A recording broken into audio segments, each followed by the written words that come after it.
ಸೇನೆ ದಾಳಿ ನಡೆಸಿದಂತ ಸ್ಥಳದಲ್ಲಿ ಪಾಕ್ ತನ್ನ ಕಂತ್ರಿ ಬುದ್ಧಿಯನ್ನ ಪ್ರದರ್ಶಿಸ್ತಾ ಇದೆ. ಬಾಲಾಕೋಟ್ ಬಳಿ ಸಾಕ್ಷ್ಯ ನಾಶಕ್ಕೆ ಪಾಕ್ ಯತ್ನಿಸ್ತಾ ಇದೆ ಅನ್ನೋದು ಗೊತ್ತಾಗ್ತಾ ಇದೆ. ಇನ್ನೇನು ಅವರಿಂದ ನಿರೀಕ್ಷೆ ಮಾಡೋದಕ್ಕೆ ಸಾಧ್ಯ?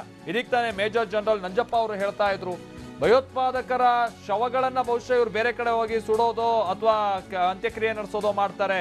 ಯಾಕಂತಂದ್ರೆ ಅಲ್ಲಿ ಪ್ರೂಫ್ ಸಿಗಬಾರ್ದಲ್ಲ, ಆ ಕಾರಣಕ್ಕಾಗಿ ಇದೇ ಅವ್ರು ಹೇಳದಾಗೆ ಇದೇ ಬುದ್ಧಿಯನ್ನ ಅಲ್ಲಿ ಈಗ ಸದ್ಯ ಪಾಕ್ ಪ್ರದರ್ಶಿಸ್ತಾ ಇದೆ. ಬಹಳ ನಾಚಿಕೆಗೇಡಿನ ಸಂಗತಿ.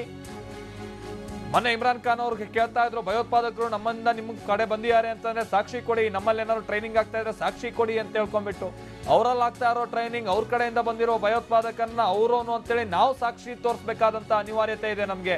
ಎಂತ ದುರಂತ ಸ್ಥಿತಿಯಲ್ಲಿ ಇದೀವಿ ನಾವು. ಆದ್ರೆ ಅದನ್ನ ನೆನ್ಸ್ಕೊಂಡು ಸುಮ್ನೆ ಕೂರ್ಲಿಲ್ಲ. ನೇರ ಹೆಂಗಿದ್ರು ವಿಚಾರ ಗೊತ್ತಿತ್ತಲ್ಲ, ಹೋಗಿ ದಾಳಿಯನ್ನ ನಡೆಸಿದ್ವಿ.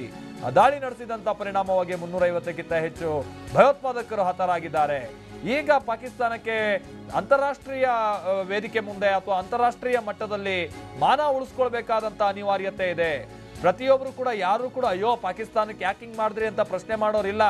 ಇನ್ನೂ ಹೊಡಿಬೇಕು ಅವರಿಗೆ ಅನ್ನುವಂತ ರೀತಿಲೇ ಎಲ್ಲರೂ ಕೂಡ ಒಂದ್ ರೀತಿ ಚಪ್ಪಾಳೆ ತಟ್ಟಿ ನಮ್ಮನ್ನ ಮುಂದೆ ಕಳಿಸ್ತಾ ಇರುವಂತ ಸಂದರ್ಭ ಇದು. ಆದ್ರೆ ಉಗ್ರರು ಅಲ್ಲಿ ಬಹಳಷ್ಟು ಮಂದಿ ಇದ್ರು ಅನ್ನುವಂಥದ್ದು, ಹತರಾಗಿದ್ದಾರೆ ಅನ್ನುವಂಥದ್ದು ಗೊತ್ತಾಗ್ಬಿಟ್ರೆ ಒಂದು ಕಡೆ ಭಾರತದ ಮುಂದೆ ನಗೆಪಾಟಲಿಗೀಡಾಗಬೇಕು, ವಿಶ್ವದ ಮುಂದೆ ಬೆತ್ತಲಾಗಬೇಕು. ಈ ಕಾರಣಕ್ಕಾಗಿನೇ ಪಾಕಿಸ್ತಾನದ ಬಳಿ ಇರುವಂತ ಒಂದೇ ಒಂದು ಅವಕಾಶ ಅಂದ್ರೆ ಅವರಿಗೆ ಸಾಕ್ಷಿ ನಾಶ ಮಾಡೋದು. ಇದೇ ರೀತಿಯಾದಂತಹ ಸಾಕ್ಷಿಯ ನಾಶಕ್ಕೆ ಈಗ ಪಾಕ್ ಯತ್ನಿಸ್ತಾ ಇದೆ ಅನ್ನೋದು ಗೊತ್ತಾಗ್ತಾ ಇದೆ. ಭಯೋತ್ಪಾದಕರ ಶವಗಳನ್ನ ಮುಚ್ಚಿಡೋಕೆ ಅದು ಪ್ರಯತ್ನವನ್ನ ಮಾಡ್ತಾ ಇದೆ ಅನ್ನೋದು ಗೊತ್ತಾಗ್ತಾ ಇದೆ.